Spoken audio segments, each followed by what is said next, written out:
Hola amigos, esto es radioya.es y yo soy José Antonio Ruiz de la Hermosa, presentándoos el programa Las aventuras de la espada.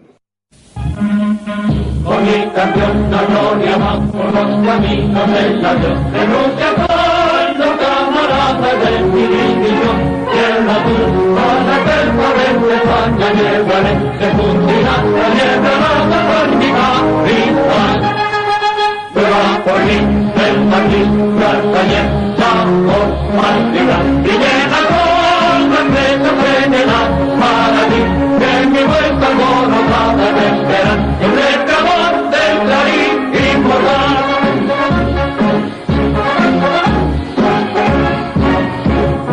La imagen llena con poder global, con aire de campanas, vuelto de la paz. Resuenan los tambores, Europa los temores, alincerando nubes, a nuestro caminar. Con mundo de cobarde, yo te guardaré. Canto mi paisaje que te dictaré, al manto soy, para junto conmigo llevaremos el sol. Al manto soy, para viento poquito llevamos a Dios. Al manto soy, para junto conmigo llevamos el sol. Al manto soy, para viento poquito llevamos a Dios.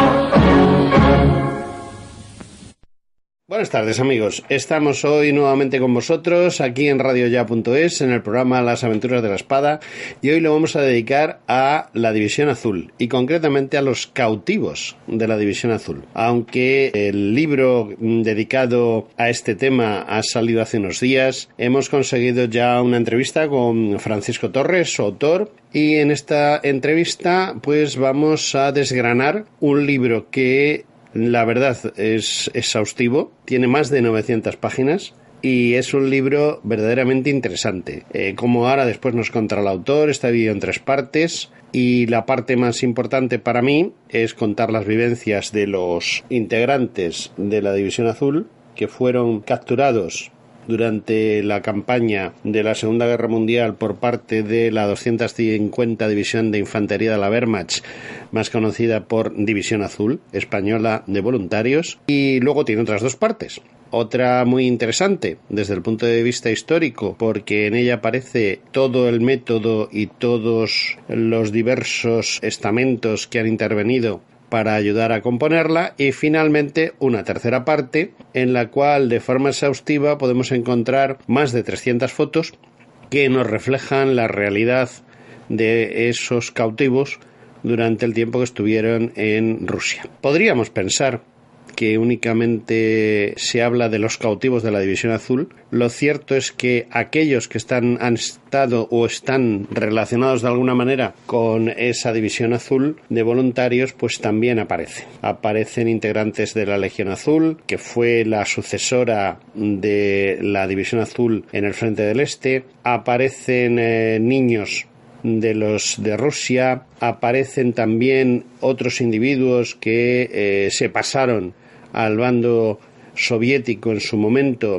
bien en España, bien luego en el Frente del Este. Aparecen también miembros de las SS, miembros del estamento diplomático español durante la Segunda Guerra Mundial. Es decir, Francisco Torres no ha hecho algo exclusivista, es decir, únicamente voy a hablar de aquellos miembros de la División Azul que por algún motivo pasaron a ser prisioneros de la Unión Soviética durante los años que van desde 1942-43 hasta su repatriación en el Semiramis, sino que él amplía a todos aquellos que vinieron en ese barco que trajo repatriados a la mayoría de los españoles que habían estado allí, sino que lo amplía a todos los españoles que están relacionados con el tema Segunda Guerra Mundial y tema Unión Soviética, lo cual nos es muy gratificante porque nos ayuda a tener una visión mucho más amplia. Y para no perder más tiempo en este intento de hacer bien las cosas,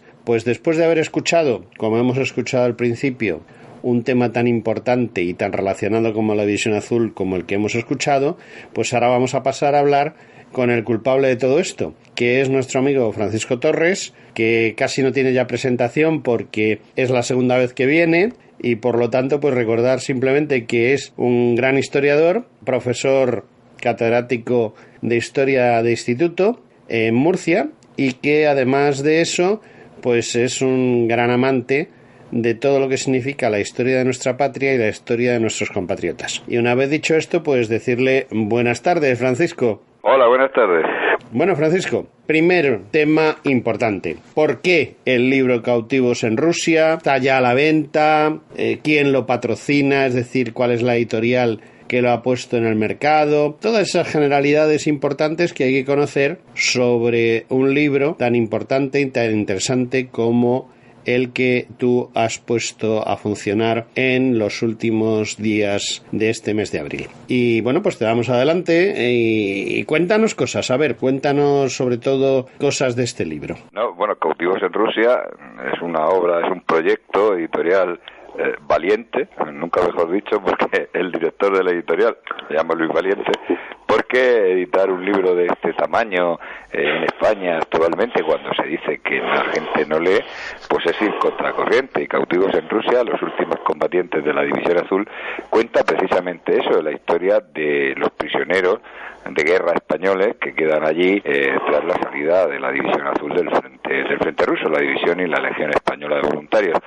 También ampliado porque también abordamos la cuestión de los que estuvieron combatiendo en unidades alemanas, enrolados de una manera u otra, una vez que la División Azul se retiró del frente ruso.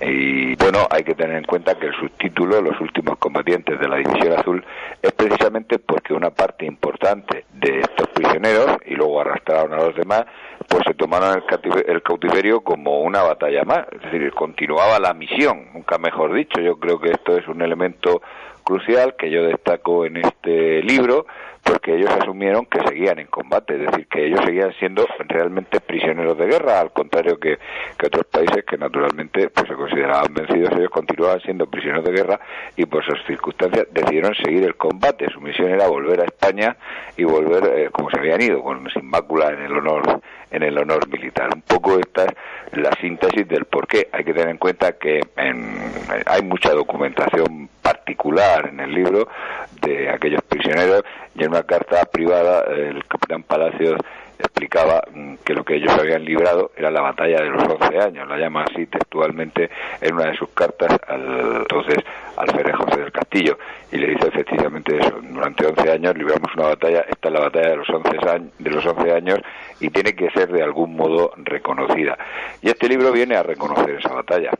Bueno, la verdad es que me sorprendes, o sea, no sé si estás hablando de tamaño porque es un DIN A4 o tamaño porque tiene miles de páginas, ¿no? Entonces aclárame un poco esto porque la verdad me dejas un poco sorprendido.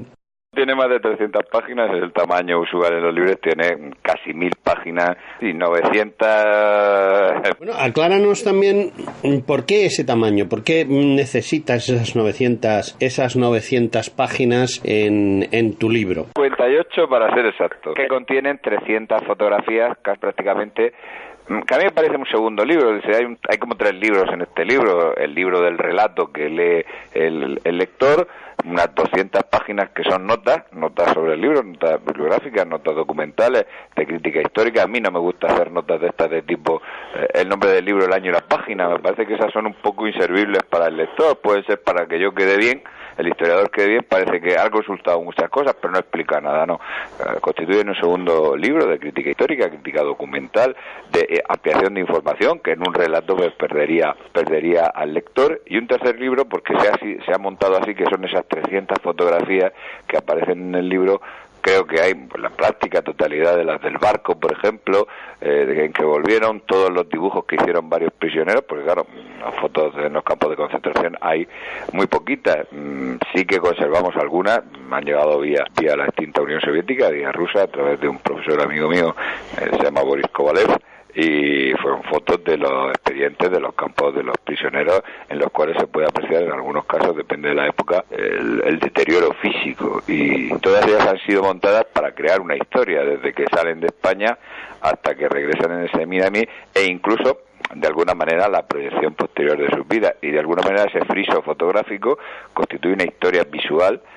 Ya te he dicho, son 300 fotografías, son muchas fotografías para un libro normalmente, de estos prisioneros. Yo creo que son interesantes cuando uno las ve. La fotografía es algo que el historiador tiene que aprender a manejar, sobre todo este tipo de fotografías, muchas son de archivo privado particular, no se hacían para las compañías de propaganda, traducción, y naturalmente el historiador tiene que aprender a percibir a las personas, ¿no?, el componente humano en esas fotografías. A mí me parece muy interesante, el lector cuando las vea, pues naturalmente tendrá el juicio. Bueno, nos hablas de documentación privada, fotos privadas, fotos públicas. ¿De dónde has sacado el material? ¿O también es que has tenido la oportunidad de hablar con gente que todavía sobrevive, aunque pienso que tiene unos añitos, ¿no?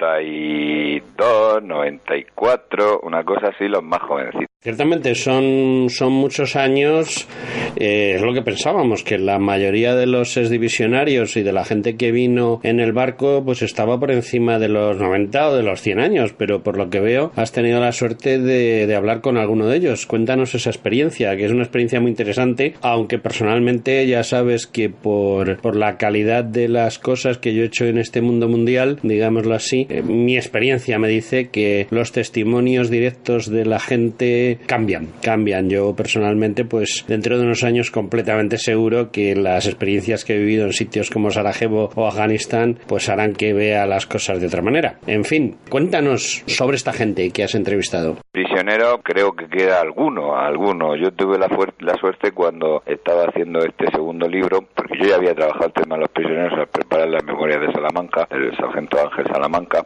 pues que todavía vivía uno de los que en el año 85, 86, cuando yo empecé a trabajar en estas cosas, era un hombre encantador, había estado preso, José Antonio Ramos, y estaba en buenas condiciones cuando yo volví a empezar con este trabajo, y fui a verlo varias veces para charlar, ¿no?, ir recomponiendo. Uno no pregunta las mismas cosas cuando empieza su trabajo de historiador que cuando conoce mucho. Ese es el problema principal. Yo he conocido a muchos de los prisioneros, en el libro hay unos cuantos que se aparecen, unos cuantos bastantes que aparecen como fuente, porque tuve la fortuna de poder hablar con ellos, de que me entregaran pues documentación personal, y naturalmente, pero el problema es que cuando uno tiene pocos años y poca experiencia no pregunta por las mismas cosas que preguntaría con lo que uno sabe mucho después. Y luego hay otra corpus importante que son las declaraciones de los prisioneros de guerra cuando vuelven, que hay una serie de documentación oficial más o menos reservada, y luego también una parte del resto de documentación que proviene del otro lado, ¿no?, de la documentación soviética actualmente dentro de los archivos de la Federación Rusa. Efectivamente, bueno, rusos son los archivos no directamente, sino que gracias a este profesor pues conocemos parte, sobre todo por ejemplo de la ejida de los españoles en el campo Borovichi, donde se han encontrado la documentación. Hay luego las fichas famosas de Karagandá que entregaron al gobierno el presidente de Karagandá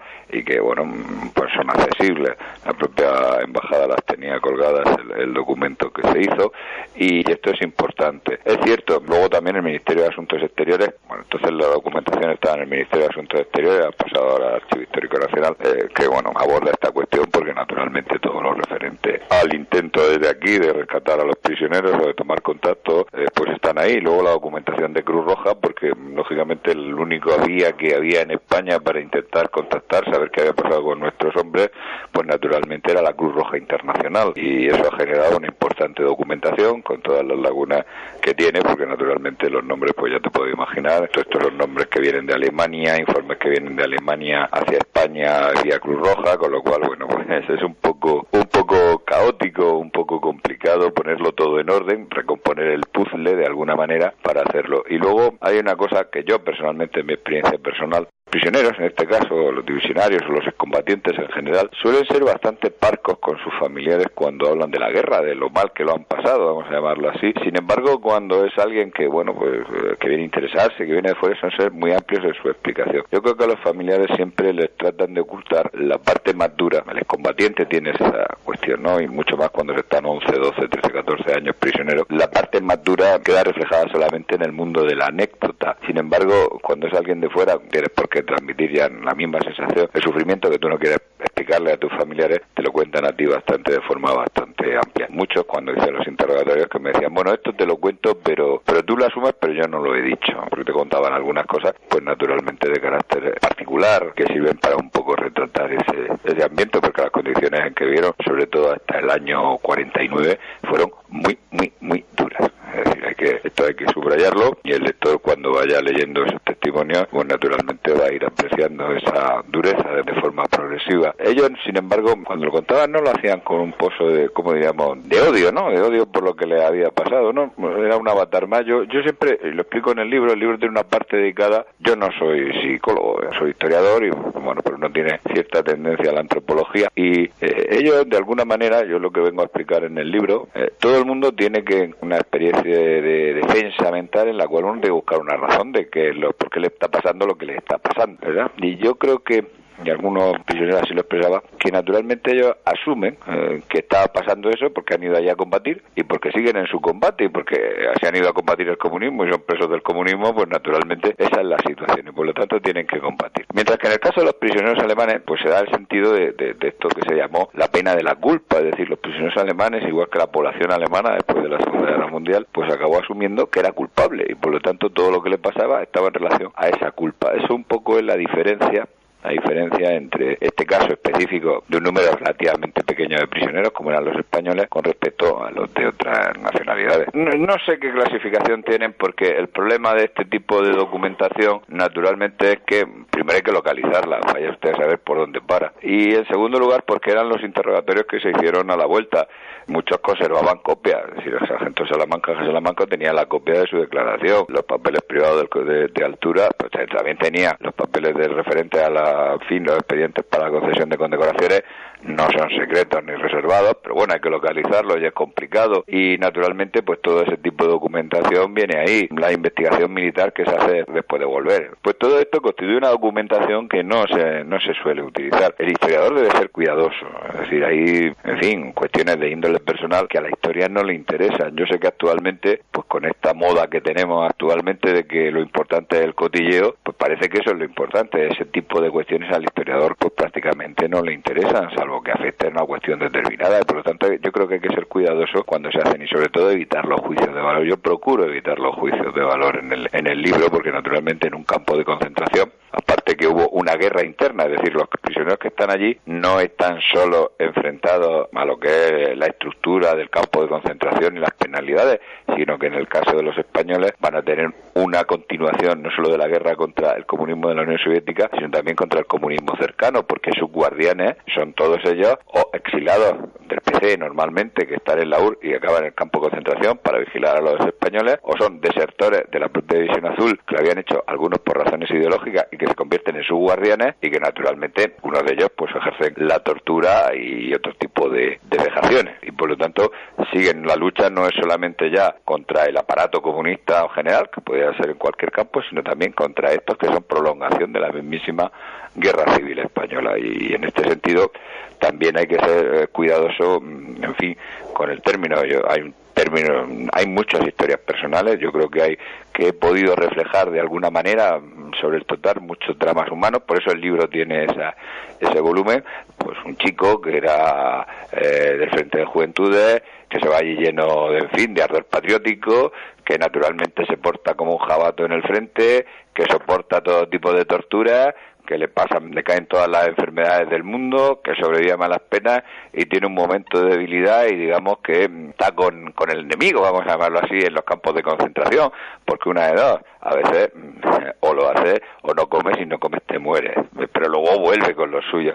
Y yo creo que esto de ponerse en plan valiente y heroico, pues no, hay que tamizarlo. Cierto que hubo un grupo importante, medio centenar aproximadamente de prisioneros de guerra que nunca claudicaron, que fueron el alma de esa resistencia y de esa lucha, y que supieron atraerse al resto, ¿verdad?, progresivamente hacia su planteamiento. Y a mí me parece eso muy muy interesante, porque el hombre, de verdad, cuando se mide, en fin, no es solo cuando está siempre heroico, sino cuando cae y aprende a levantarse.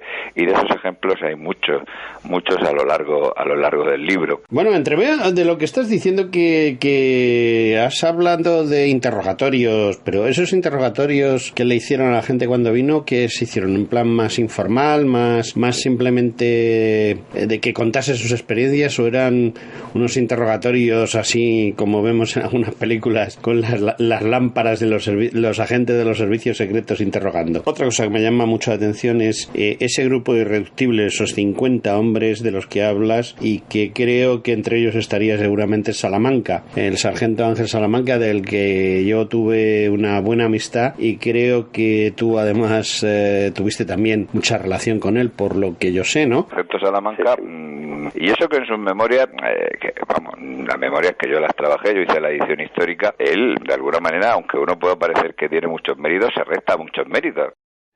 Bien, la verdad es que yo recuerdo a Ángel cuando visitaba mi casa, recuerdo que vimos un vídeo que se había grabado de cuando le imponen a él la medalla militar individual, y me llamó mucho la atención una serie de cosas. La primera es que a un anciano, a un auténtico anciano de más de 80 años, le impongan una condecoración que ha ganado muchísimos años antes, estamos hablando de 60 años antes, que tarden tanto tiempo en ponérsela. ¿Qué es lo que pasa? ¿Qué es lo que pasó con esas condecoraciones? ¿Por qué eso se retrasó? ¿Por qué pasaron toda esa serie de cosas? Y hay otra cosa que me has obviado un poco y que cuando me respondas pues me gustaría que me volvieses a tocar el tema, y es el tema de la inteligencia, sobre todo tengo entendido que la inteligencia norteamericana, que acababa de llegar a España y que había montado en la calle Goya aquí en Madrid su sede central para Europa, tuvo mucho que ver en esos interrogatorios, no directamente, pero sí tratando de guiarlos por detrás, aunque los militares españoles pues la verdad es que no entraron mucho al trapo. Y bueno, pues eso de las condecoraciones y la actuación del ejército con aquella gente que había dado tanto por España y que había pasado tantos sufrimientos en la Unión Soviética, y no veo yo una correspondencia adecuada. Varias cosas, son muchas cosas, y además ocupan bastantes páginas del libro.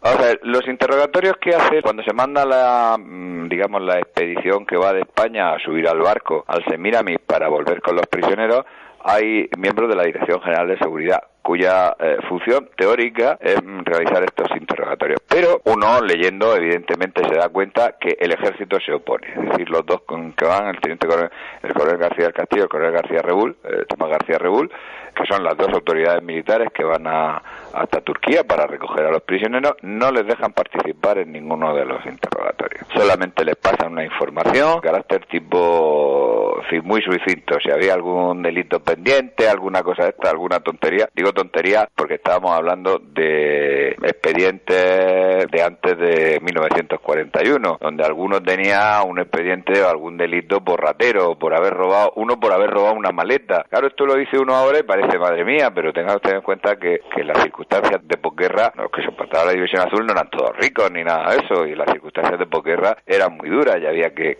sobrevivir, y alguno pues había hurtado, ¿no? Sería la mejor definición. Y esto está dentro de la picaresca española y por lo tanto no tiene mayor importancia, ni nunca la tuvo, pero esa es la información que se le da a los miembros de la Dirección General de Seguridad, que van fundamentalmente para investigar si, como de hecho parece ser que podía ser, había algunos espías camuflados entre los que volvían.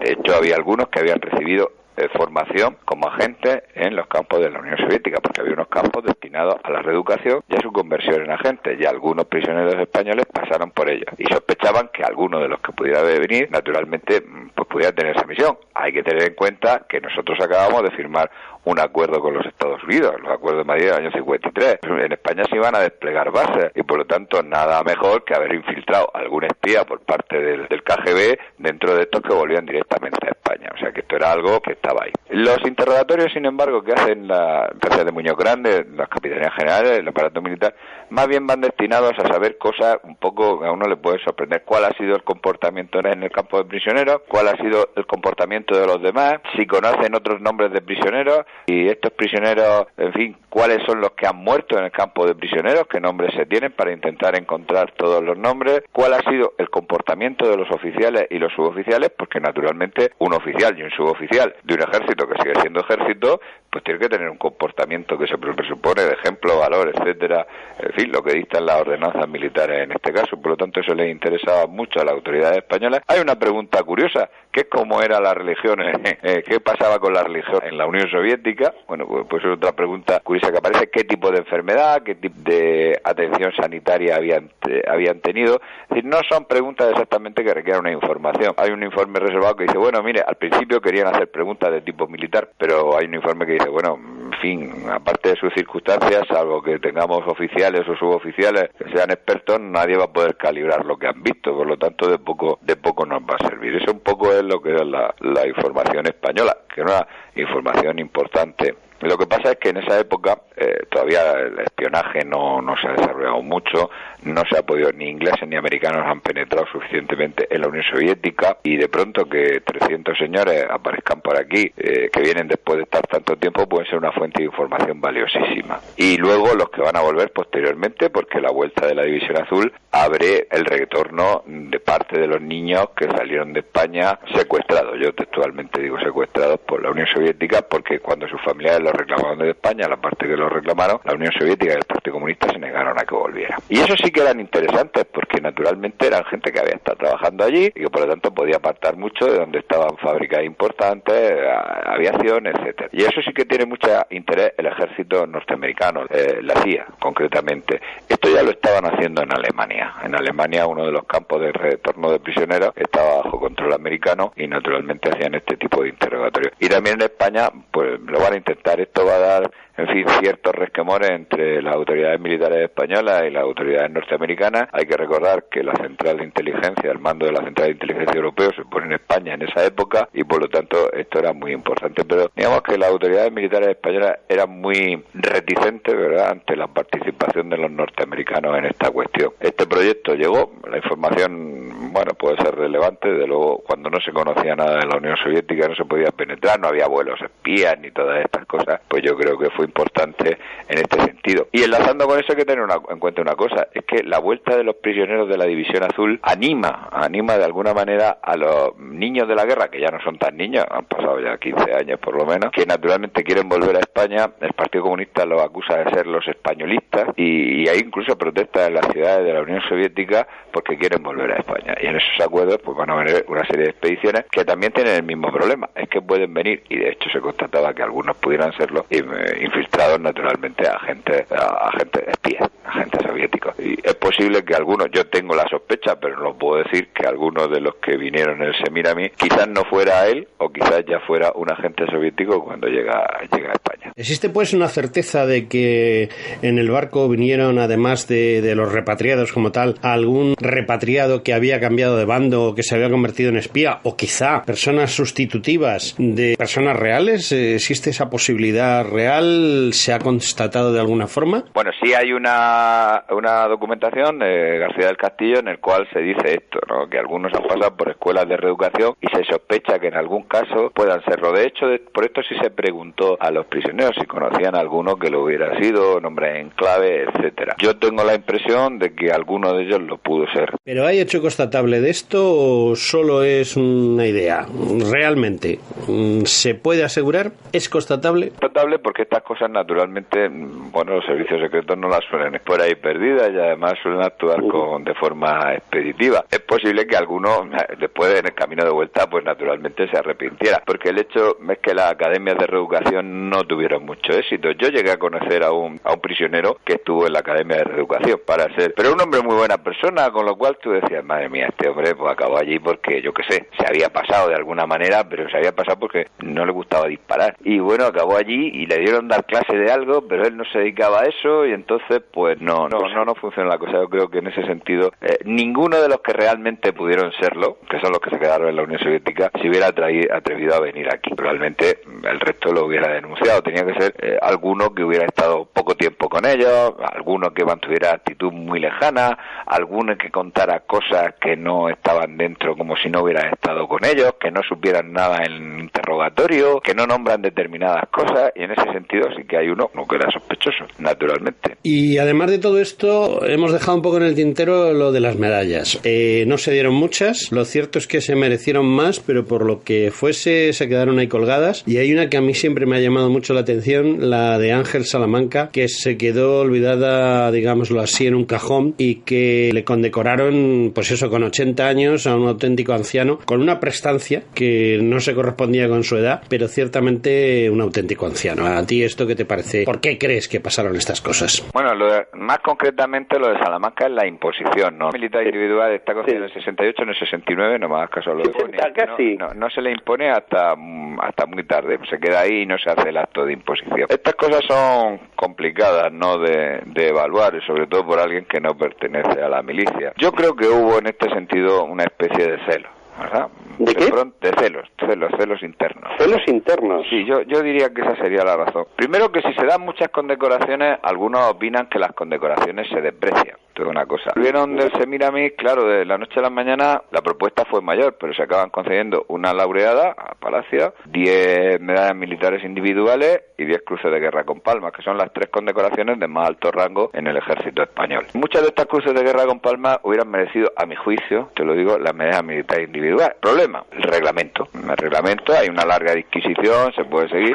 El reglamento, claro, necesita unos testigos, que alguien que avale esas medallas. ¿Qué sucede no en el caso de Salamanca? Porque existía la concesión ya directa o la propuesta directa de Palacio, no por el cautiverio, que hubiera merecido una segunda medalla militar individual, sino por el propio combate de Krasnivor, por una acción heroica que él realiza, y que el propio frente de combate, Palacio ya le inclina que le va a proponer para la medalla militar individual. Luego hubiera merecido una segunda medalla militar individual por la acción en el cautiverio, igual que le pasa a José del Castillo. Entonces son cosas que habría que manifestar, igual que le pasa a capitán Oroquieta. Es decir, Oroquieta es propuesto para la medalla militar individual en razón de la resistencia que hace frenando a los tanques en la carretera con su compañía, y luego hubiera merecido una segunda medalla militar o la laureada por la cuestión de su comportamiento en el campo de prisioneros. Esto venía a ser un poco claro. Pues las medallas tienen lo que tienen, y había gente que consideraba que los méritos en el cautiverio no podían ser constatados porque no habían sido utilizados o constatados para condecoración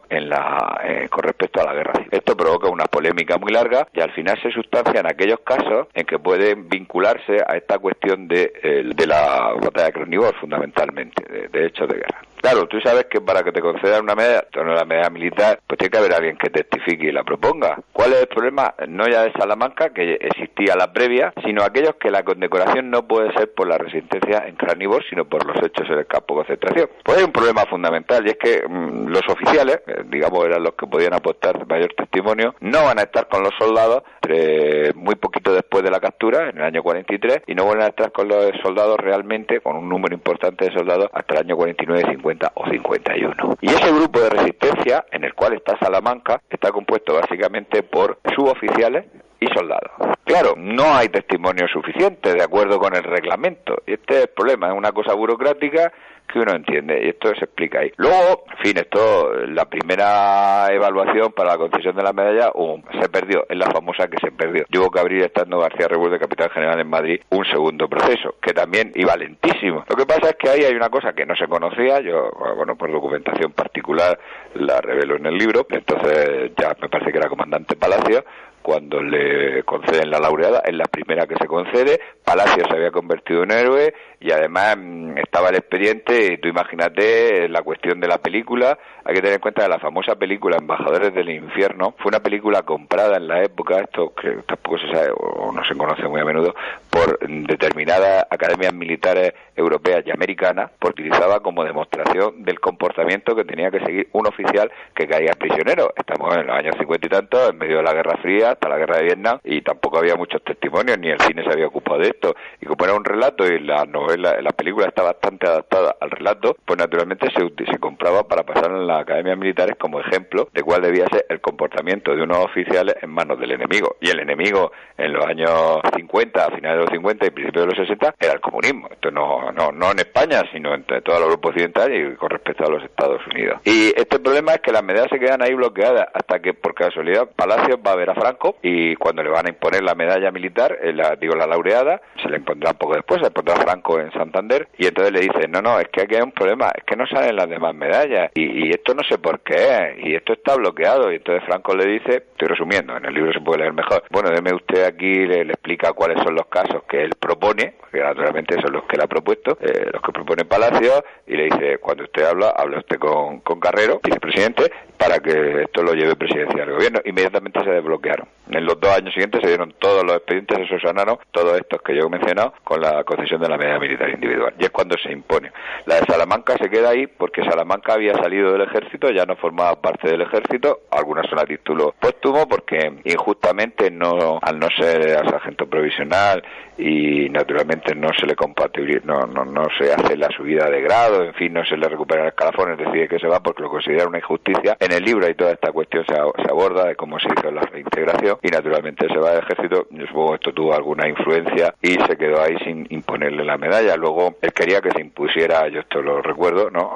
Me lo contaba, como mandan las ordenanzas, y claro, había reticencias, sobre todo ya al final de la espía de Franco y ya en la transición, naturalmente, a hacerlo tal como indican las ordenanzas, que rendición de honores, público y tal, por la cuestión de que ya no éramos tan anticomunistas, ¿no? Ya la Guerra Fría ya no estaba igual, y esto podía provocar resquemores. Y por eso se impuso tan tarde, o le impusieron tan tarde la medalla. Fue el único caso. A los demás, a los otros 9 se les impuso pues prácticamente muy poquito tiempo una vez que se hizo la concesión. Recuerdo hablar con Ángel Salamanca de esto que tú me has comentado, y la verdad es que yo hice una pequeña biografía, tú recordarás, en una revista, y me llamó muchísimo la atención que un hombre que había demostrado tantas veces su esfuerzo, su sacrificio por la patria, que fue voluntario con 17 años a la guerra civil, que 3 veces le dieron por muerto de manera oficial y tuvo que morir una 4ª vez para que fuese de verdad ya un hombre con su edad el que abandonase este valle de lágrimas, y sin embargo pues tanto problema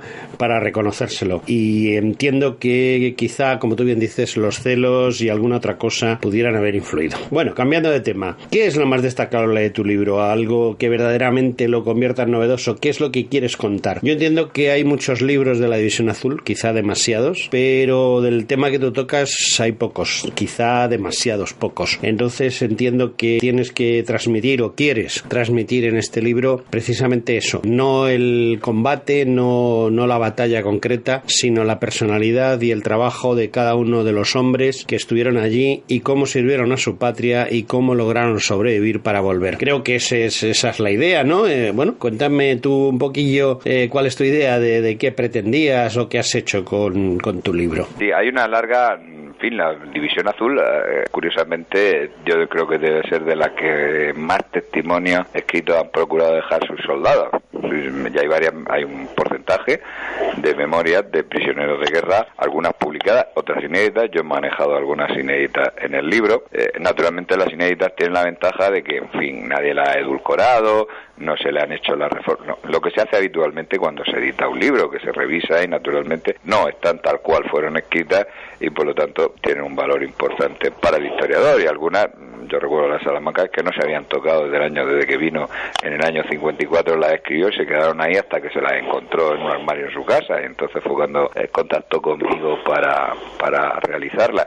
Y estas que yo incluyo en el libro, que yo trato en el libro y que me han facilitado personas, amigos y demás, pues naturalmente están en ese sentido. Y este es un libro académico. Yo soy profesor de historia, yo soy catedrático de instituto y por lo tanto es un libro hecho con la metodología de un historiador. Los demás no han sido hechos con esa metodología porque no ha habido historiadores que se han acercado realmente a este tema. En el caso español, algunos en la Unión Soviética, no, en Rusia. A mí me sale por defecto de la Unión Soviética. La verdad es que tú sabes que esto sigue siendo la Unión Soviética, aunque se llame Rusia y se hayan lavado la cara, pero el funcionamiento del país, el funcionamiento de Rusia y de la Unión Soviética, pues eran prácticamente casi los mismos. Lo que pasa es que, bueno, pues hay división de opiniones sobre el tema, ¿no? Pregunto a Putin, probablemente me dé una medalla, ¿no? pero esto es importante, se hace con un académico, por lo tanto tiene una parte que es de análisis de los voluntarios, de los prisioneros, de su ideología, su componente social, todas estas cosas que son importantes, porque estos resistentes no son resistentes porque sí, es que en total aproximadamente, y ya sabes que las fuentes no te dan mucha información, pues del total como mínimo yo he identificado 88 falangistas, entre ellos toda la plana mayor, que eran todos los oficiales, que además eran vieja guardia, muchos de falange, y realmente este corazón de la resistencia, casi todos ellos, el 99% o el 95% son gente que ha hecho la guerra civil, que le han matado gente, sí, lo típico, esta biografía, y por lo tanto se explica muy bien por qué han resistido y por qué están allí. Y en el resto de los soldaditos que no son, o que no tenemos información, pues hay que pensar lo mismo, es decir, esa gente pudo resistir ese cautiverio terrible, insisto, aislados, porque fueron especialmente aislados con respecto a otros prisioneros, porque pues tenían una serie de principios y que les mantuvo en esas situaciones extremas, sin rendirse, sin entregarse, ¿no? Siguiendo combatiendo. Podían haberse adaptado de alguna manera mejor y no lo hicieron, y eso naturalmente se paga. Bueno, pues lo que más me interesa y veo más novedoso en tu libro, algo que apenas sí se ve, es que incluyes a otros colectivos de prisioneros, como fueron, pues que no solo había una división azul del Ejército de Tierra, que era el paquete principal, 40-45.000 hombres, ¿no? Sino que existían unas escuadrillas azules que tuvieron varios caídos y también tuvieron algún prisionero. Las fuerzas navales que tuvieron patrulleras en el Báltico no tuvieron ningún prisionero, por lo que yo sé. Y luego pues incluyes a gente que en un momento dado estuvo en la Legión Azul o incluso en las Waffen-SS, con Ezquerra y con algún otro más, en una división italiana de montaña que combatió en Croacia y en esa zona, y también a alguien muy importante que son los diplomáticos españoles que sufrieron cautiverio durante bastante tiempo, y la mayoría de ellos fueron simplemente ejecutados sin más, a pesar de su estatus diplomático. Sí, porque hay algunos pilotos que cayeron prisioneros. Bueno, hay que aclarar una cosa. Ya sabes que en el ejército español, la tierra es la tierra y el aire es el aire, ¿no? Y más en esta época del libro. Hay un contingente pequeño de tropas del ejército del aire que se alistan o van en el ejército de tierra, además de las que van con la escuadrilla azul. Es decir, no solo estaban los pilotos, sino que si uno... Sí, había tropas y servicios. No, pero digo en la propia división azul, no ya en las escuadrillas que llevan tropas y servicios, sino personal del ejército del aire que se alista para ir desde cuartel militar, del cuartel del ejército del aire, para ir en la división azul de ejército de tierra. No suele ser muy conocido, pero solo referencias lejanas, o sea, y tú me estás dando ya datos concretos. Claro, yo porque, no sé si los oyentes, alguno lo sabe, yo soy de Murcia, base en la escuela de San Javier, la escuela de pilotaje empezaba en esa época, había existido durante la República, la escuela de Hidro, había allí, y luego el de Valencia, y de ahí salieron un grupo, no voy a decir que fueran muchos, pero era un grupo importante de voluntarios que van a ir a combatir, pero en el ejército de tierra, y algunos van a ser prisioneros. Parece que una docena, una cosa así, provienen de ese tipo de reclutas. Los pilotos, porque claro, el escalón de tierra de la escuadrilla, de las escuadrillas, pues estaba un poco lejano del frente y era muy difícil que tuvieran prisioneros, pero pilotos sí que hay. Podían haberlos tenido, porque tú sabes que ellos tuvieron que defender en Klin y en Kalinin, al norte de Moscú. Tú sabes que hubo una base avanzada de la Luftwaffe, y concretamente de la escuadrilla española, que estaba por detrás de Moscú, porque les pararon 30-40 kilómetros antes de Moscú, pero no les pararon por el norte, y rebasaron el meridiano de Moscú, lo rebasó las tropas, concretamente la 7 División Panzer, que era a la que apoyaba la escuadrilla azul como unidad no de caza, sino de apoyo táctico al suelo, y entonces hay un contraataque de tropas siberianas y tienen que defender el aeródromo fusil en mano los soldados de la división, del ejército del aire de las escuadrillas azules, y ahí no cayó curiosamente ninguno prisionero, y podían haber caído, ¿no? No, yo recuerdo uno que sufrió un impacto de cabeza que lo repatriaron realmente en ese ataque a España, tuvo heridas durante muchísimo tiempo, de los heridos más graves de ese ataque. Ahora que tú lo dices, en la mayor parte de los divisionarios, cualquier memoria, ya sirve ya que estamos en eso, siempre dicen, hay que ver, si hubiera estado nuestra escuadrilla protegiendo, dándonos cobertura, no hubiéramos estado tan abandonados, porque en el frente norte los alemanes tenían pocos aviones, no era que les tuvieran manía a los españoles, es que tenían pocos aviones. Yo decía, si hubiera estado nuestra escuadrilla aquí, hubiéramos estado protegidos, pero no, la escuadrilla fueron mandadas a esa frente. Hay un piloto que volverá en el Semiramis, que es el capitán Andrés Asensi Álvarez Arenas, que luego hará una brillante carrera militar, y luego hay una serie de pilotos sobre los que no saben que los aviones cayeron y no se supo nunca mucho más de ellos. De los demás nunca se supo realmente. Hay ahí una serie de, teorías diversas.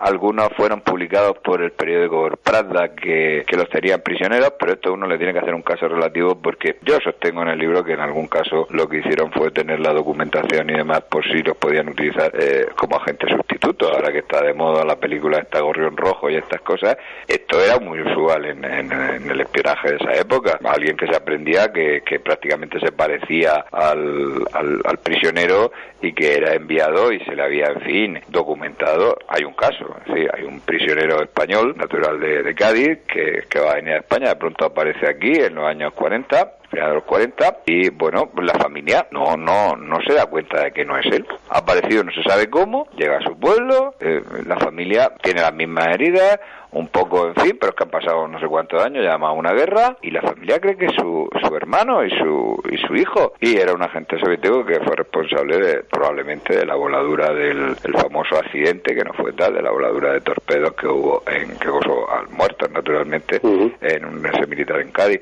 Que fue así es porque el individuo desapareció al día siguiente, y porque además advirtió a hermana, teórica hermana y demás, que no salían ese día por si pasaba algo, y después desapareció. Luego el real volvió en el Semerami y naturalmente fue detenido durante un tiempo por la Guardia Civil, porque claro, existía la seguridad de que había sido un José, se llamaba Pepe Moreno, y que había sido un agente.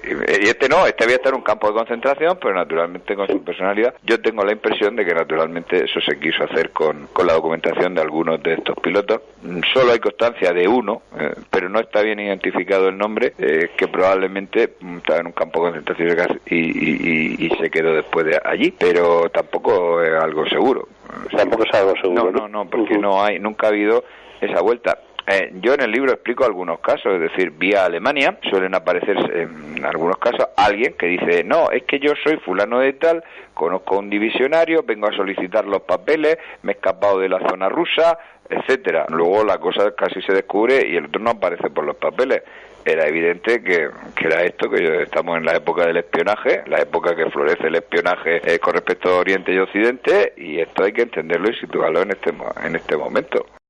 Bueno, pues lo que más me interesa y veo más novedoso en tu libro, algo que apenas sí se ve, es que incluyes a otros colectivos de prisioneros, como fueron, pues que no solo había una división azul del Ejército de Tierra, que era el paquete principal, 40-45.000 hombres, ¿no?, sino que existían unas escuadrillas azules que tuvieron varios caídos y también tuvieron algún prisionero, las fuerzas navales que tuvieron patrulleras en el Báltico no tuvieron ningún prisionero por lo que yo sé, y luego pues incluyes a gente que en un momento dado estuvo en la Legión Azul o incluso en las Waffen-SS con Ezquerra y con algún otro más en una división italiana de montaña que combatió en Croacia y en esa zona, y también a alguien muy importante que son los diplomáticos españoles que sufrieron cautiverio durante bastante tiempo, y la mayoría de ellos fueron simplemente ejecutados sin más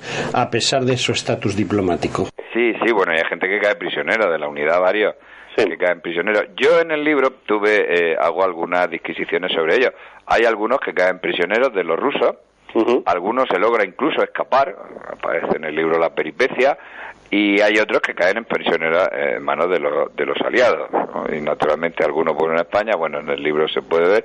Hay otros que lo intentan vía Italia. Yo tuve la suerte de que un señor, una documentación oficial de una investigación que hizo la Secretaría General del Movimiento sobre esta cuestión de los que habían servido, el destino de los que habían servido en unidades alemanas. Y bueno, pues hay una serie de nombres, hay una serie de informes, y en el libro se transcriben lo que les pasa a algunos que son asesinados en Italia, o hasta incluso uno fue asesinado por la famosa 9, capturado por la famosa 9 cuando avanza hacia Berlín, y naturalmente uno fue, por lo visto, ejecutado por la 9. Bueno, pues el testimonio aparece en el libro y ahí está.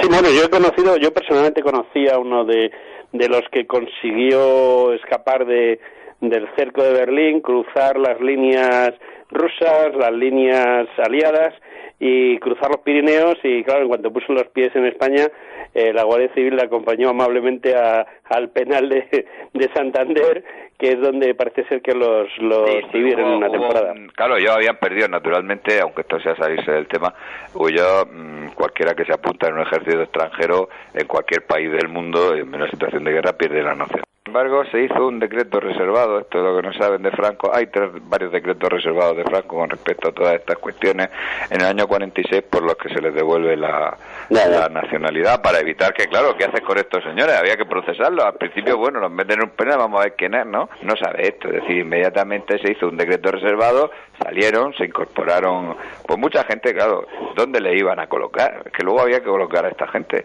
y naturalmente pues ese fue el destino de muchos de los, incluso de los prisioneros que vinieron, pues entrar en la policía o en la Guardia Civil, etcétera, porque además eran gente que, bueno, había tenido una experiencia, dominaba idiomas, porque claro, al final se aprende idiomas en el campo de concentración, y en este caso ese decreto del año 46 es el que les devuelve la nacionalidad, y eso hizo que algunos de los que vuelven en el Semirami pues no tengan que pasar por un proceso por esa cuestión, porque ya no tenían el problema de la nacionalidad, sino que ya cuando lo tengan más leído y desmenuzado, controlar de este cautivos en Rusia, cautivos combatientes de la División Azul, editorial hasta que, bueno, sí, yo me empeño en hacer libros muy gordos, ¿verdad? Y ir contracorriente hasta en eso, porque como te dicen que los españoles no leen, bueno, habrá españoles que no lean y habrá españoles que sí lean. Y además en papel, ¿verdad? Porque el papel sigue teniendo, sobre todo en un libro que tiene mapas y estas cosas así. Bueno, pues ya definitivamente ahora ya sí, mi querido amigo, tenemos que cortar. Yo estoy contentísimo de todas las aclaraciones que nos has hecho de tu libro. Anuncio bombo y platillo que mañana jueves y en el Casino de Madrid, en la calle Alcalá, presentas otro libro, Franco Socialista, del que estuvimos hablando hace unas semanas, y bueno, pues emplazo a quien pueda ir y quiera, pues que vaya. Ya sabe que el problema del casino es que hay que ir de traje y corbata para que te dejen entrar por la puerta, pero en líneas generales pienso que puede ser muy interesante. Sobre todo me llama la atención que Franco Socialista se presente en el Casino de Madrid, que tiene una ideología un poco extraña últimamente, pero bueno, es lo que hay. Y nada, darte las gracias de tu presencia, aunque haya sido telefónicamente, pero bueno, ha sido tu presencia con nosotros y estamos contentísimos de que hayas estado aquí junto a nosotros, aunque sea a través del cable telefónico. Gracias y bueno, hasta ese próximo día en el cual seguiremos hablando de estos libros tuyos y seguiremos hablando de la División Azul y de los hombres que estuvieron en ella o que estuvieron por su ideología luchando contra los soviéticos en el frente del Este durante la Segunda Guerra Mundial. Muchas gracias de verdad, querido amigo Francisco. Siempre un placer charlar así contigo, que además es distendido, podemos charlar con absoluta tranquilidad de temas que en otros sitios a veces se convertirían en un guirigay. También es importante.